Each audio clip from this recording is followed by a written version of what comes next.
Bismillahirrahmanirrahim.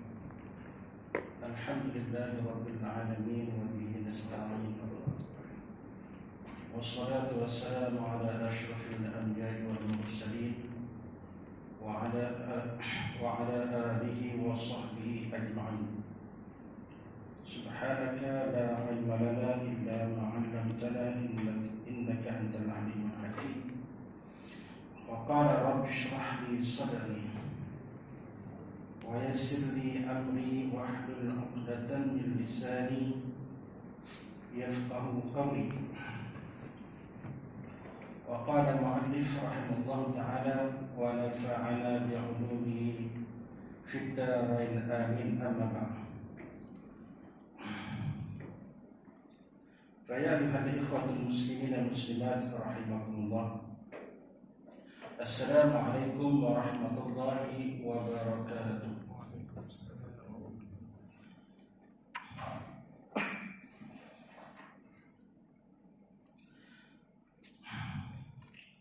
Alhamdulillah, syukur kita kepada Allah Subhanahu wa taala karena pada malam ini sekali lagi kita dipertemukan oleh Allah Subhanahu wa taala, diberi masa dan kelapangan yang diizinkan oleh Allah Subhanahu wa taala untuk sama-sama kita berada dalam majlis ilmu ini.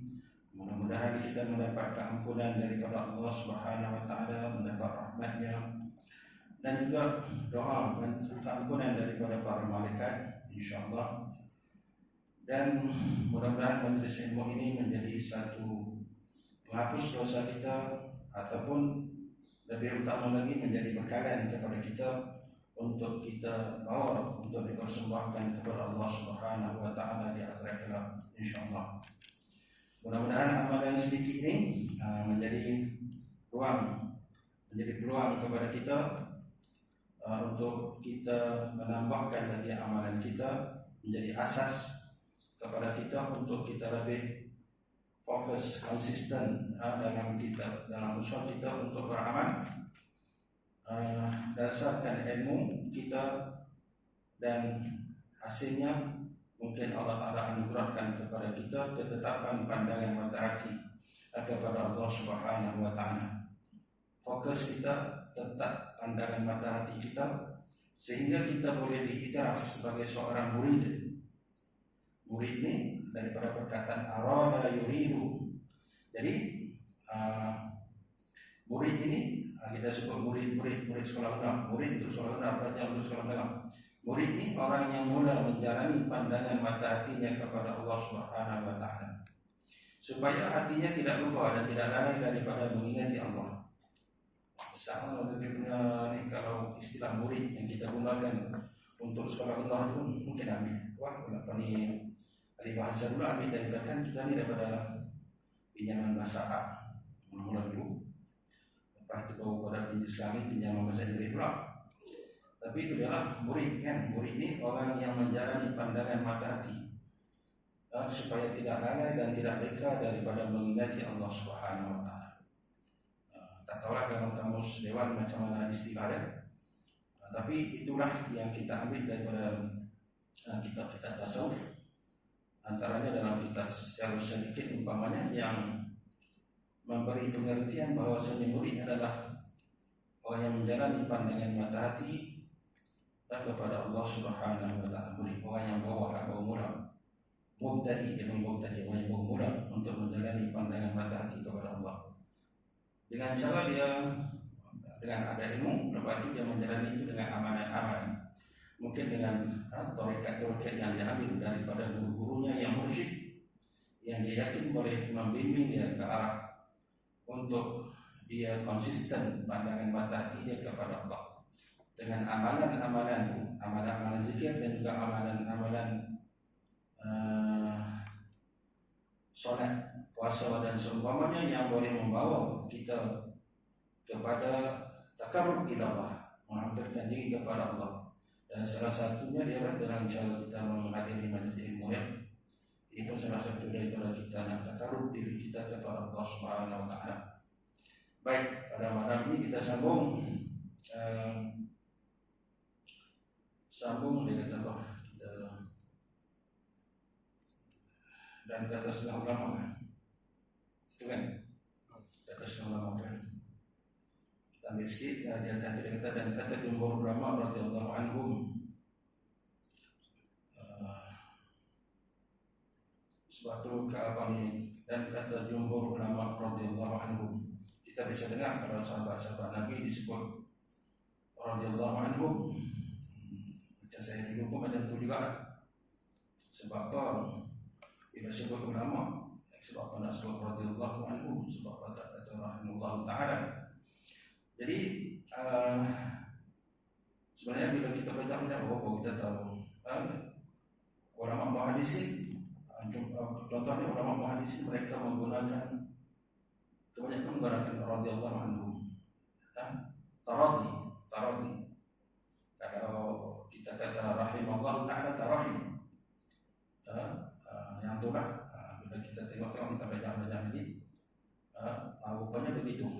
Boleh dibolehkan taradi. Radhiyallahu anhum. Ulama muhaddisin banyak guna yang lain. Ini ulama, bukan para sahabat. Jadi tak salah. Kalau kita anggap kata salah ni tak betul lah. Bahawa ni pun dalam khutbah Ustaz Amir Azmir pun dia sebut begini. Dia sebut begitu. Iaitu tak salah menyebut taradi ini radhiyallahu anhum. Ulama. Kalau kita tengok ulama apa ni kan Al-Hafiz umpamanya. Jadi gelaran Al-Hafiz itu ialah ulama muhaddisin yang apa? Berapa itu 100,000 hadis. Jadi mereka kata radhiyallahu anhum. Di sini dia kata, dan kata jumhur ulama radhiyallahu anhum, dan hukum orang yang taklid itu 4 perkara. Pertama, sah imannya. Pertama, sah iman. Orang yang taklid, orang yang ikut orang. Ikut orang dan kejak iman dia. Macam kita sebut pada minggu lepas. Dia ikut orang, lepas tu dia syak, tak boleh lah tu. Dan dia kata pertama, sah imannya, halnya tiada derhaka. Iman sah, tak derhaka. Yang kedua, pendapat ulama yang kedua, sah imannya serta derhaka. Sah imannya tapi derhaka. Sebab apa? Sebab dia ikut saja. Dia tak mengkaji, dia tak, saat lagi dia sebut tak nazari. Baik. Ketiga, sah imannya jika taklid ia akan orang yang maksum. Sah iman kalau dia ikut orang yang maksum, orang yang tak buat maksiat. Mungkin orang soleh, orang yang terpelihara daripada melakukan maksiat. Orang maksudnya orang yang terpelihara daripada melakukan maksiat. Jadi sah imannya kalau dia ikut orang tu. Kalau dia ikut orang yang mampu ni, adalah. Keempat, tiada sah imannya. Yang pendapat yang keempat, ulama yang keempat ni kata tak sah iman. Tak ada iman tu. Maksud tak sah ni, maksudnya tak dikirakan dia sebagai orang yang beriman. Maka kaul yang kedua itu yang rajah. Pendapat ulama yang kedua itu, kaul ulama, kaul ni pendapat ulama yang kuat. Kalau qil, pendapat ulama yang lemah. Kalau qil, maksudnya qil itu pendapat ulama yang lemah. Kalau kaul ni, maka kaul yang kedua itu yang rajah. Pendapat ulama kumpulan yang kedua itu pendapat yang kuat, yang betul, iaitu sah imannya tapi derhaka. Dia derhaka. Iman dia sah, bukan kita tak sah, tapi dia dikatakan sebagai orang yang derhaka sebab dia ikut. Dan di dalam hukum nazari itu, hukum nazari, khilaf ulama. Nazari ini maksudnya dia beriman serta ada kajian pada dia.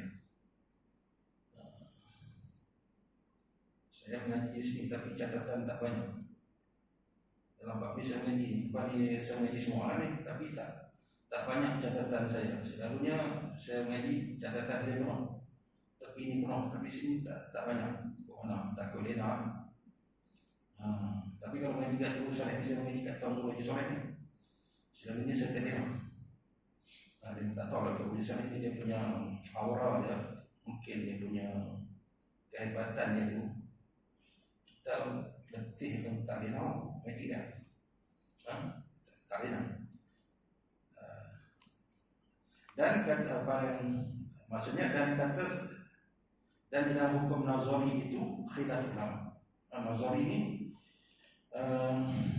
dia memilih, dia nazar. Nazar ni dia buat, dia teliti, dia buat kajian. Kalau mungkin dalam sudut sains ni dia buat eksperimen sekali. Tapi tak, ni dia bukan ikut membuta tuli. Dia fikir dengan akal. Dia ikut tu, dia fikir dengan akal. Berpandukan akal, berpandukan ilmu dan akal. Dia tak ikut membuta tuli. Dia kata, dan di dalam hukum nazari itu khilaf ulama khilaf lagi. Maksudnya kitab ni dia bagi ringkas. Dia bagi seolah-olah teks. Walaupun dia kata sini syarah, tapi maksudnya banyak benda kena urai lagi. Jadi kita nak tengok urai yang banyak ni, kena tengok yang kitab yang lebih besar lagi. Dan kata setengah ulama, maka nazari wajib. Ini dia urai lagi, dia bahas. Dan kata setengah ulama, maksudnya kata sebahagian ulama, nazari dia berpegang secara dia gunakan, dia dasarkan ilmu. Lepas tu dia fikir guna akal itu, dia tilik, dia perhati. Maka nazar itu wajib. Kata semua ulama, mutakalimin, ulama akidah, wajib seseorang itu kena nazar, wajib. Kalau pendapat ulama ni, kalau tak nazar tak boleh lah, tak sah. Dan setengah ulama haram, dan setengah ulama kata haram, tak boleh. Mungkin meneliti kepada sesuatu, haram dia nazar. Dan setengah ulama makruh. Makruh maksudnya kalau dia nazar, dia memikir dengan mendalam itu, tak boleh. Dan setengah ulama harus boleh. Boleh. Dia nazar, dia menilai kepada, dia kata sini apa? Di segi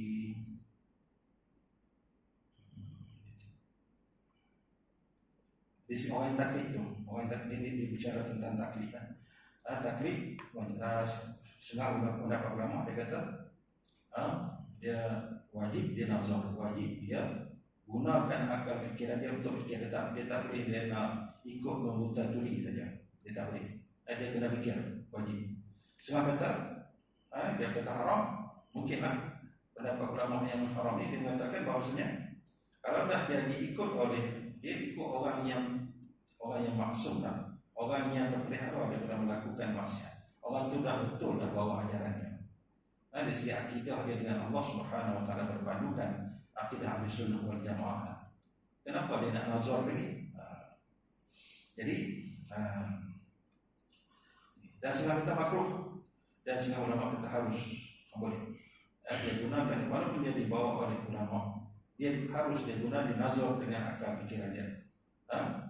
Sudah tentu kalau dia tengok di sini tentang kejadian langit dan bumi, sudah tentu ada yang mencipta langit dan bumi.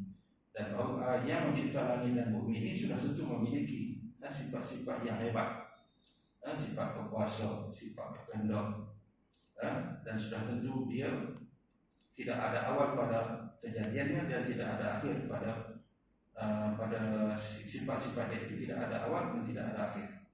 Jadi dia berfikir macam Nabi Ibrahim berfikir tentang ketuhanan. Bukan Nabi Ibrahim tak yakin, Nabi Ibrahim dah seorang Nabi, lagi Rasul, tapi dia nak buat perumpamaan kepada seperti mana yang sebut lepas. Dia nak buat perumpamaan kepada masyarakat di situ, di bumi Antakiyah itu, tentang kalau hangpa sembah matahari, kalau hangpa sembah bulan, kalau hangpa sembah bintang-bintang, benda-benda ini dia tak kekal, dia akan hilang. Jadi Allah yang bersifat maha berkuasa, maha berkehendak, maha memiliki sifat-sifat kesempurnaan itu tidak ada. Dia tidak ada sifat-sifat lemah. Allah Ta'ala itu memiliki sifat-sifat kesempurnaan. Sifat hilang, tak kekal itu sifat makhluk, sifat yang lemah. Sifat makhluk. Sifat Allah, sifat Tuhan, dia tidak ada sifat kekurangan. Maka adapun nazar yang menjadikan jalan, ini dia urai lagi.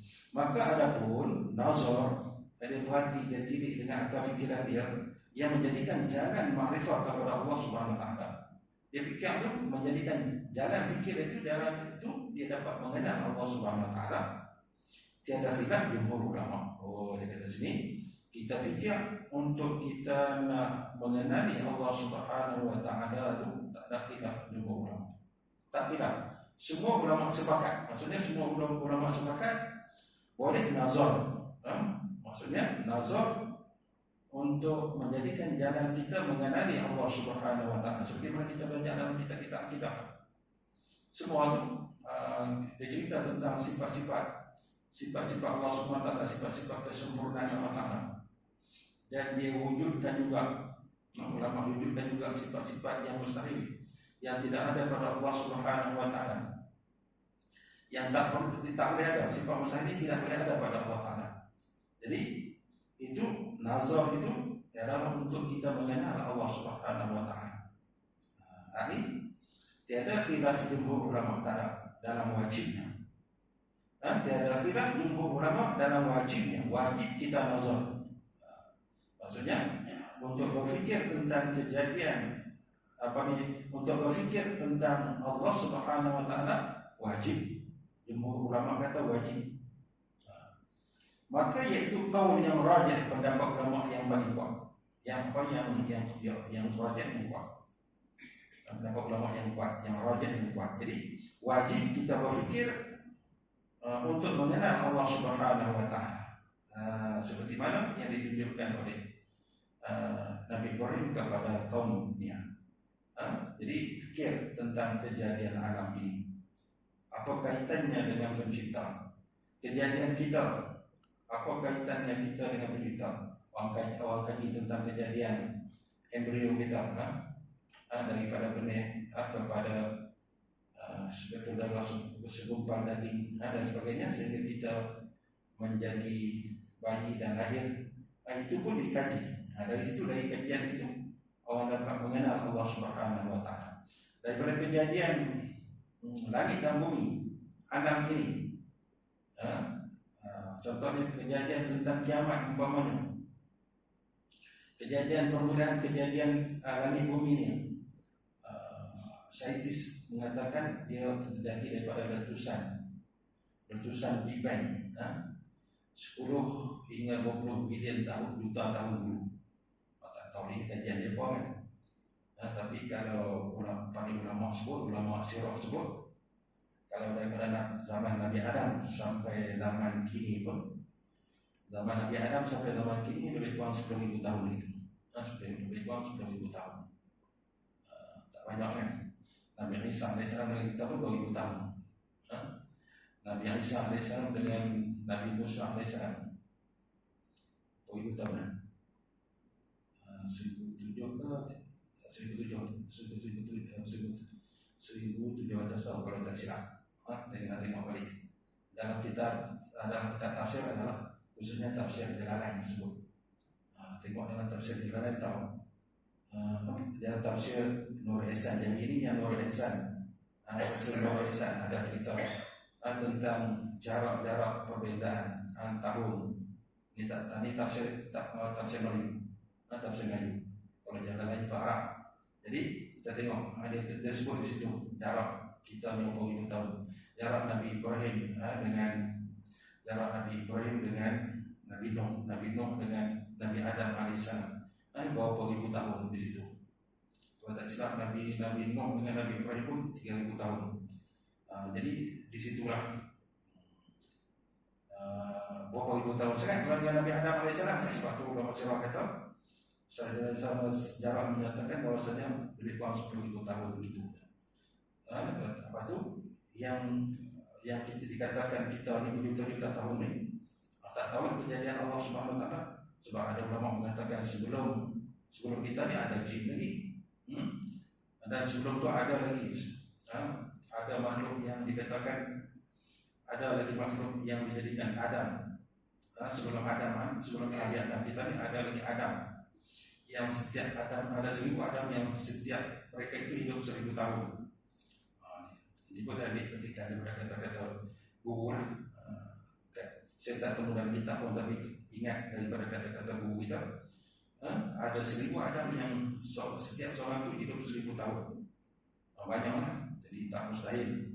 Alam ini telah lama. Sebab itulah bila zaman Nabi pun disebutkan, zaman zaman Nabi Isra dan Mi'raj itu ditunjukkan kepada baginda Nabi, dunia ini adalah macam orang tua yang dah tua sangat. Baik. Jadi dalam bab untuk mengenal Allah Subhanahu wa taala, kita nazar, kita gunakan akal fikiran kita, wajib kata ulama. Ini pendapat yang rajih, yang kuat. Faedah dia kata sini, bahwasanya hukum yang baru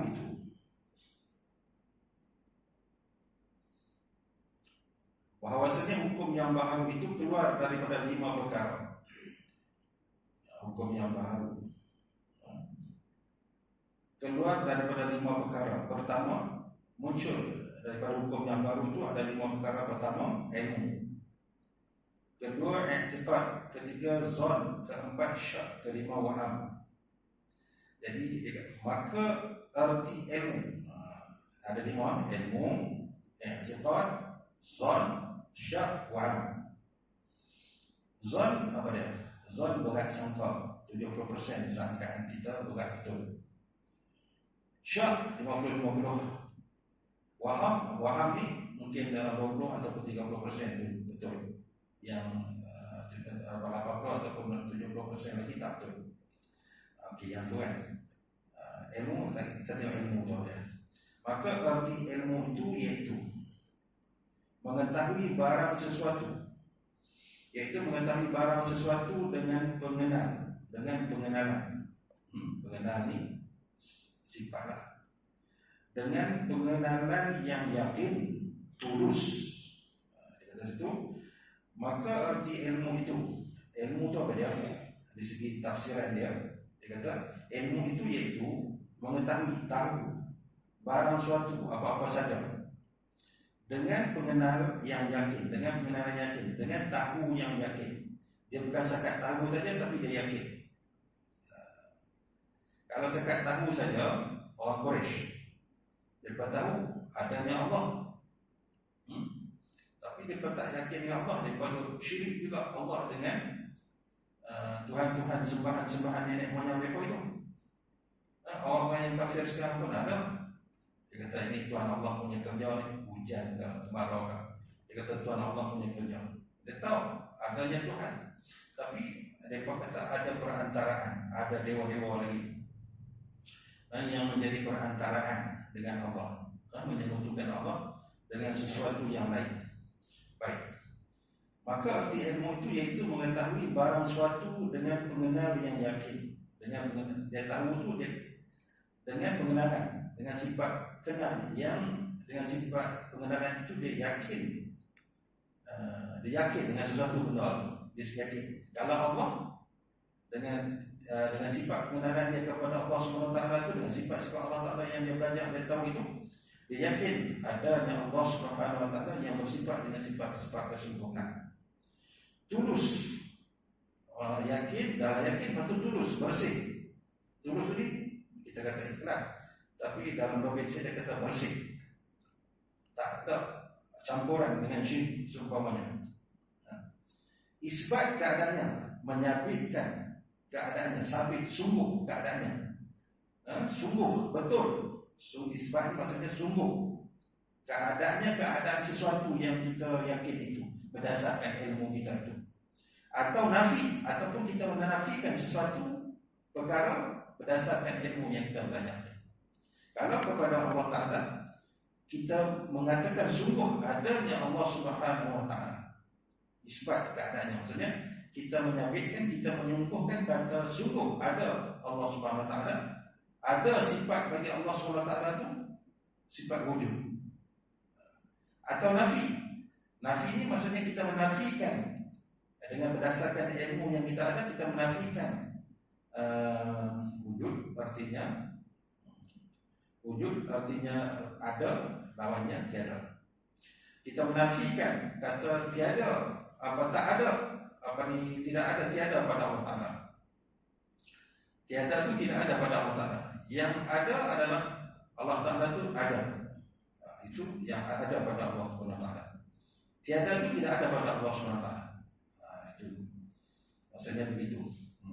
Jadi itu dia kata sini, yaitu ilmu itu mengetahui barang suatu. Barang suatu dia umum.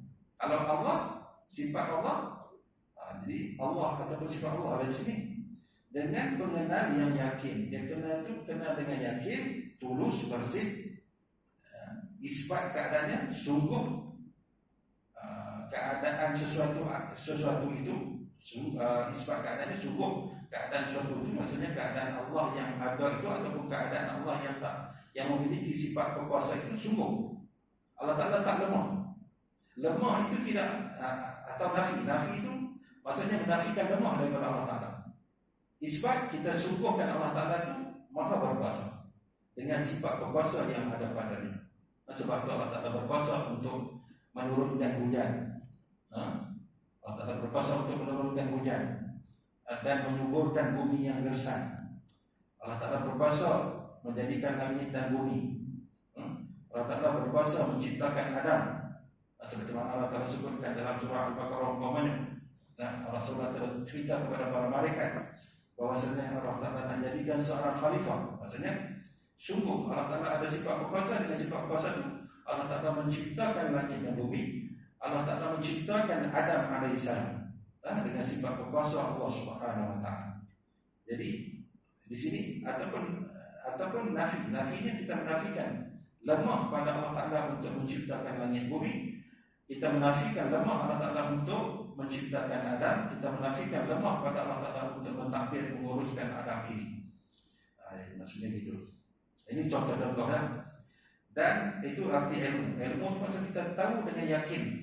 Kita tahu dengan yakin. Itu kata ilmu.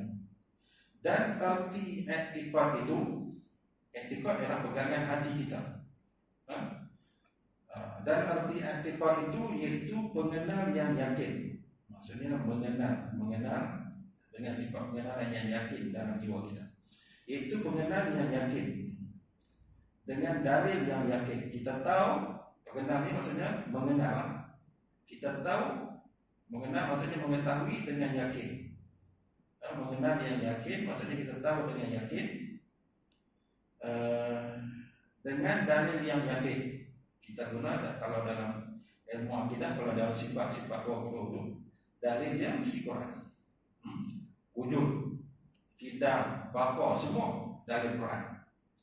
Mukhalafatuhu ta'ala lil hawadis, semua dalil Quran. Mukhalafatuhu ta'ala lil hawadis, menyalahi Allah Ta'ala dengan segala baharu. Kita berambil ringkas saja dalilnya. Laisa kamitslihi syai'. Tiada seumpamanya, tiada seumpama Allah Ta'ala itu sesuatu pun. Itu dari Quran. Semua ulama-ulama mazhab Asy'ariyah dan Maturidiyah mendatangkan dalil-dalil yang wajib ada pada Allah Subhanahu wa Ta'ala itu berdasarkan Al-Quran.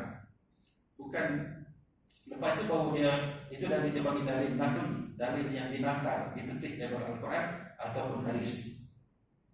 Kalau dalil akal ni, lepas itu baru dalil akal. Dalil akal, dalil yang kita fikir tentang kewujudan Allah Ta'ala. Kita fikir dengan akal fikiran kita berdasarkan dalil. Kita fikir apa yang Allah Ta'ala itu berdasarkan dalil yang ada. Itu dalil yang dipetik daripada Al-Quran dan hadis. Sebab kita kaedah jadi kadang-kadang kita rasa payah atau kadang-kadang boring sikit. Tapi tak apa, kita teruskan saja. Mudah-mudahan Allah Ta'ala bukakan pintu hidayah kepada kita, pandangan mata hati kita supaya kita dapat memahami. Mungkin saya cerita mungkin tuan tak faham lagi, sebab saya ni bukan macam tuan guru yang mereka itu adalah orang yang menjalani pandangan mata hati mereka kepada Allah. Kita ni banyak maksiat, mungkin tak maksum, banyak terdedah dengan maksiat umpamanya. Jadi kadang-kadang pengaruh guru pun memberi laluan kepada kita untuk kita dapat aura memahami.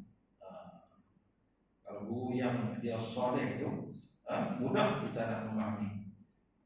Ya ni tuan-tuan dan tengok banyak kali sebab saya pun kita pun orang yang tidak sunyi daripada salah dan silap. Dan arti i'tiqad itu iaitu mengenal yang yakin dengan dalil yang yakin. Kita kena yakin dengan dalil yang yakin, iaitu dalil Al-Quran atau hadis. dalam pembicaraan kita tentang akidah ni, semua ada dalam Quran. Maka iaitu dua bahagi. I'tiqad tu ada dua bahagi. Pertama, i'tiqad yang mufakat dalam hakikatnya pekerjaan. Ini bahasa lama dia sekarang. Ada dua bagi i'tiqad ni. Bahagian i'tiqad ni ada dua bagi. Pertama, i'tiqad yang mufakat. Yang mufakat yang betul. I'tiqad yang mufakat yang membetuli dalam hakikatnya, hakikat sesuatu pekerjaan. Betul. Hakikatnya. Contohnya sifat Allah Subhanahu Wa Taala. I'tiqad ni pegangan hati kita. Itu kata i'tiqad, pegangan hati kita. Yang menjadi satu prinsip yang kukuh di dalam jiwa kita. Itu kata i'tiqad. Jadi dia kata i'tiqad yang mufakat, yang membetuli dalam hakikatnya, hakikat sesuatu. Kalau kata sesuatu itu, apa sesuatu itu? Sesuatu itu maksudnya sifat Allah. Kita pegangan hati kita, sifat Allah itu sempurna. Tidak ada kekurangan. I'tiqad yang mufakat dalam hakikatnya, hakikat sesuatu pekerjaan.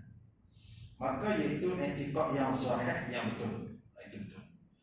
Seperti i'tiqad ahli sunnah wal jamaah radhiyallahu anhum. Seperti mana i'tiqad kita ahli sunnah wal jamaah radhiyallahu anhum.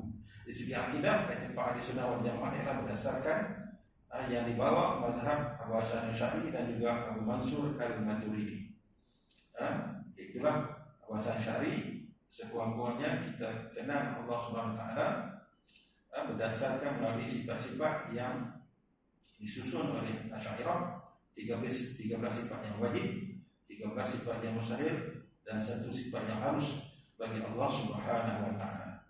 Dan bagi Rasul-Rasul ialah ada 4 sifat yang wajib, 4 sifat yang mustahil yang tidak ada, dan satu sifat yang harus bagi Rasul-Rasul alaihi wassalatu wassalam. Tapi kalau Maturidiyah, dia berpegang dengan 20 sifat yang wajib. Sekurang-kurangnya sifat Allah Ta'ala banyak tidak terhingga. Sekurang-kurangnya kita mengetahui 20 sifat yang wajib. Dan kita mengetahui juga 20 sifat yang tidak ada pada Allah Ta'ala. Yang mustahil ini yang tidak ada pada Allah Ta'ala. Lepas itu satu sifat yang harus.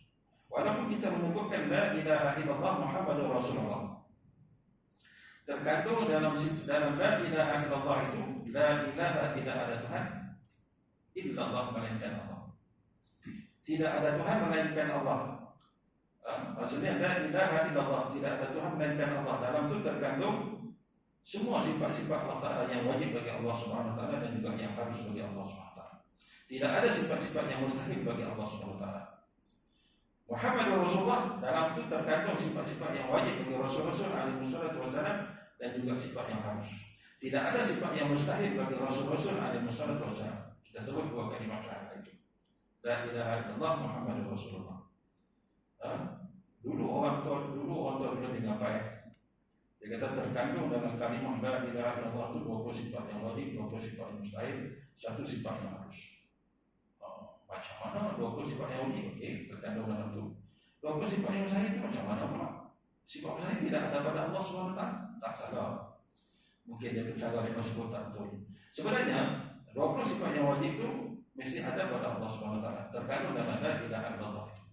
Dan terkandung juga istihadatul mustahil. Sebab itu Tuan Guru Soleh dan juga Syekh Wan Ismail Al-Fadhal di bahagian yang sebut, terkandung dalam La ilaha illallah itu istihadatul mustahil. Bukan mustahil. Mustahil tidak ada pada Allah Ta'ala. Macam mana boleh terkandung?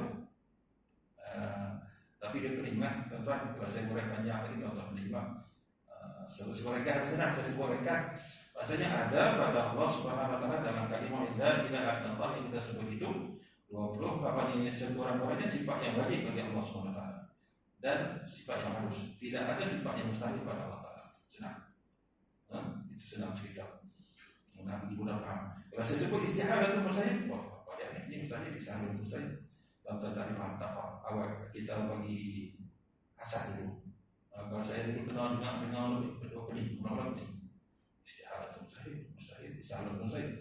Mana-mana pening itu. Baik. Maka iaitu i'tiqad yang sahih, yang betul. Kalau dia i'tiqad yang mufakat dalam hakikat yang pekerjaan. Sifat yang wajib bagi Allah Ta'ala, kudrat dan juga iradat. Allah Ta'ala nak jadikan hujan pada hari ini, tadi maghrib tadi ini. Allah Ta'ala nak jadikan hujan. mufakat dengan kudrat dan iradat Allah. Iradat Allah Ta'ala berkehendak menurunkan hujan tadi. Lepas tu Allah Ta'ala sempurnakan dengan iradatnya, dengan sifat iradatnya. Jadi contohnya contoh ayat yang kita faham, idza arada syai'an an yakuna lahu kun fayakun. Apabila menghendakilah ya Allah syai'an akan sesuatu, an yakulu bahwa berkatalah dia kun, jadilah, fayakun maka jadilah. Bukan Allah Ta'ala menjadikan sesuatu dengan kun fayakun. Allah Ta'ala menjadikan sesuatu dengan sifat kudrat dan iradat Allah. Itu bukan dengan sifat Allah Ta'ala kata kun jadi, bukan begitu. Tapi dalam nak ceritanya macam itulah, dalam proses nak mencerita. Tapi Allah Ta'ala menjadikan setiap sesuatu itu dengan kudrat dan iradatnya. Itu Allah Ta'ala nak menjadikan. Lepas Allah Ta'ala jadikan dengan sifat itu, sesuatu itu dengan kudratnya, dengan sifat berkuasa yang ada pada Allah Ta'ala. Dengan sifat itu Allah Ta'ala berkuasa untuk menjadikan sesuatu.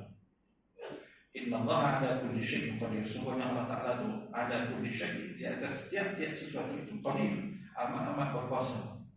Tak kira apa-apa saja nak jadikan hujan kan. Ini tahun ni banyak hujan, tahun ni juga ada COVID-19. Itu dia. Jadi Allah Ta'ala maha berkuasa. Kalau saintis disebut, saintis sebut, dia kata antara ciri-ciri nak jadikan kiamat ni, dia bapak akuilah, banyak berlaku penyakit wabak. Banyak berlaku penyakit wabak. Bila berlaku wabak, banyak kematian, lepas tu tak ada makanan. Punca tu ciri kiamat yang ketiga. Ini di segi pandangan saintis. Pertama, pemanasan global. Itu bila ais di kutub mencair. Lami dah satu abad. Dalam satu abad, saintis bakatnya dia kata 17 cm paling ais mencair. Air di kutub tu mencair 17 cm lah. Lebih daripada setengah kaki lah. 17 cm 17 cm lebih daripada setengah kaki. 15 cm 30 cm satu kaki kan. Jadi lebih 2 cm daripada setengah kaki itu. Dah dalam satu abad dia kata ais itu mencair. Ini pemanasan global, punca pertama. Punca kedua apa dia kata? Yang ketiga dia kata wabak penyakit. Dan ada 9 akuan saintis tentang berlakunya kiamat. Ada 9 kategori yang mereka sebutkan. Antaranya inilah perang dunia pertama dulu ni dah berlaku dah. Ada jadi wabak. Lepas perang tu ada wabak yang menyebabkan 20 juta orang mati. Itu disebutkan sebab wabak. Sikit yang saya bagi lah. Seperti sikit.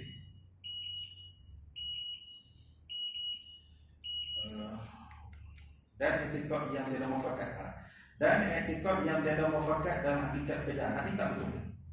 Dan etikad yang tidak mufakat maksudnya etikad yang tidak membetuli, tidak bersetuju dalam hakikat pekerjaan. Hakikat pekerjaannya tak macam tu. Dia tak setuju dengan hakikat pekerjaan tu. Apa dia? Maka iaitu etikad orang yang falsafah. Itu kalau nak urai macam ahli falsafah. Dia ada dalam, kalau tuan-tuan tengok dalam ensiklopedia tu, dia buat pembahagian. Lani falsafah pasca modern. Dulu modern, ini pasca modern. Falsafah lagi. Lepas tu ahli falsafah kata ilmu yang mula-mula sekali dia kata ilmu falsafah. Orang sejarah kata ilmu yang mula-mula sekali sejarah. Tapi ahli falsafah kata ilmu yang mula-mula sekali sejarah. Lepas tu sains. Lepas tu yang ketiga ilmu komunikasi. Yang keempat ilmu sejarah. Ini yang falsafah kata. Yang sejarah kata ilmu sejarah yang awal. Ini sejarah yang falsafah yang. Tapi kalau falsafah Islam, sebab itulah bila falsafah ini dia terlalu menggunakan akal. Sebab itu bila sebab itulah imam mazhab ini dia susun. Mazhab Abu Hasan Asy'ari dengan Abu Mansur Maturidi nak menyaingi pendapat falsafah yang terlalu menggunakan akal. Mazhab ini dia gunakan akal tapi berpandukan kepada dalil akli. kepada dalil nakli, dalil Al-Quran dan hadis. Lepas itu baru dalil akli, baru guna akal. Namanya ini falsafah. Falsafah hanya menggunakan akal semata-mata. Tengok dalam perbahasan ilmu falsafah. Jadi maka iaitu etika orang falsafah ini tak betul. Falsafah yang tidak menggunakan dalil Al-Quran dan tak berpandukan kepada Al-Quran dan hadis. Dan Mu'tazilah daripada mengkodingkan alam, sesat mereka itu. Mu'tazilah dan juga falsafah itu dikatakan sesat. Jadi macam-macam pegangan Aristotle ke apa tak tahulah. Jadi apa ini dia kata Mu'tazilah lebih sesat sebab dia guna akal. Mu'tazilah sesat sebab dia guna akal. Dia lari, dia guna akal banyak. Daripada mengkodimkan alam ni kodim. Alam ni jadi dengan sendiri, contohnya. Jadi dengan sendiri. Alam ni jadi terbentuk dengan sendiri. Tak boleh. Daripada apa Mu'tazilah dengan falsafah itu daripada mengkodimkan alam. Jadi alam ini ada penciptanya. Tapi mereka kata alam ini jadi dengan sendiri. Sesat mereka itu. Tak betul. Dan jika ada etikat seseorang itu keluar dalam wawang, keluar tu tuan-tuan.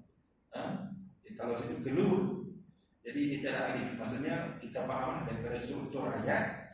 Dan jika ada etikat seseorang itu keluar pada zon, terkeluar tu pada zon atau syak atau waham, maka iman seseorang itu tiada sah sekali-kali. Jadi tuan-tuan, dia kata kalau etikat seseorang itu terkeluar daripada etikat yang betul itu, dia jadi zon 70%. Dia kata 70%, 80% dia percaya kepada Allah Ta'ala, 20% lagi tak percaya. Ataupun dia syak 50%, 50% percaya, 50% tak percaya. Ataupun dia waham 20% ataupun 30% dia percaya, 70% ataupun 80% lagi dia tak percaya. Di segi akidah tak betul, macam ni tak boleh. Kalau di segi fiqh, kalau zon boleh tak? Dia bersangka arah kiblat. Dia duduk dalam hutan, dia zon arah kiblat, arah ini di sembahyang seorang. Di segi fiqh. Tapi kalau di segi akidah dia kena 100% yakin. Dia tak boleh 99% tak boleh. Kita kalau kata 99% dah. Di segi kaedah matematik, kalau 99.5 dah sama, dah boleh kita boleh dikatakan 100%. Kalau kita nak buat kat budak-budak pun 99.5 boleh di 100% lagi. Tapi itu di segi kaedah matematik. Kalau kaedah akidahnya dia kena 100% yakin betul. Dia tak boleh goyah, tak boleh sekali. Sebab itu dikatakan akidah, aqdun. Seolah-olah tali yang simpul, kukuh, dia tak boleh goyang. Dia tak boleh. Dia kena 100%. 99 tak boleh. 95 lagi lah, 90% pun lagi tak boleh. Kita kalau mesti markah anak-anak, kalau 90% ke atas itu cemerlang lah. Tapi di segi akhirat tak boleh. Dia kena 100%. Yakin betul, tak ada panggil apa masa dia panggil apa? Tak ada ni. Tak ada dah rasa apa nak ragu-ragu. Tapi kalau orang yang ikut tuan-tuan, kalau orang ikut orang dia ragu-ragu. Sebab tu kalau dia ikutan, dia ikut dia boleh berubah. Kalau contohnya saya lagi tengok geng-geng Indonesia yang kawin campur. Anak-anak tak ada pegangan. Mula-mula dia ikut, mungkin dia ikut mak ataupun dia ikut ayah. Kalau dia ikut mak, kalau mak tu Kristian, lepas tu mungkin dia fikir, lepas tu baru dia jadi Islam. Ataupun mula-mula dia Islam, lepas tu dia jadi Kristian. Sebab apa? Dia tak ada pegangan. Dia tak ada pegangan. Dia kena kukuh pegangan. Dia kena ada ilmu. Bila ada ilmu, kalau setakat duk nama Islam dia tak boleh. Dia kena ada ilmu, daripada ilmu tu baru dia pegangan, dia kukuh. Sebab tu, dan kalau etika seseorang itu keluar pada zon, dia terkeluar, jadi zon, jadi syak ataupun jadi waham, maka dia kata sini, maka iman seseorang itu tiada sah sekali-kali. Ini memang pendapat semua ulama tuan-tuan. Dia etika dia kena yakin, dengan ilmu yang yakin. Dia faham untuk zakat itu untuk malam ini. Maksudnya dia bahas tentang kalau boleh di segi ilmu itu ilmu ada yang betul, yang yakin. Tak boleh kalau ilmu itu dia mengetahui tapi dia tak yakin, dia dapat pengaruh tapi tak yakin. Lepas tu di segi i'tiqad dia kena betul, dia tak boleh kurang, dia tak boleh ada zon, tak boleh ada syak, dan tak boleh ada waham. Itu aja dalam sebuah barang ni. Wallahu ta'ala a'lam bissawab wa ilaihi marji'u wal ma'ab. Kemudian kata Syekh rahmatullahi alaih, Syekh Ibrahim Naqani, wajzam bi anna awalan mimma yajib ma'rifatun wa fihi khulfun muntasib. Wallahu ta'ala a'lam bissawab wa ilaihi marji'u wal ma'ab. Apa yang baik itu daripada Allah Subhanahu wa taala, dan apa yang kurang itu adalah kelemahan saya sendiri. Baik, sekali dua. Bismillahirrahmanirrahim. Alhamdulillahirabbil alamin.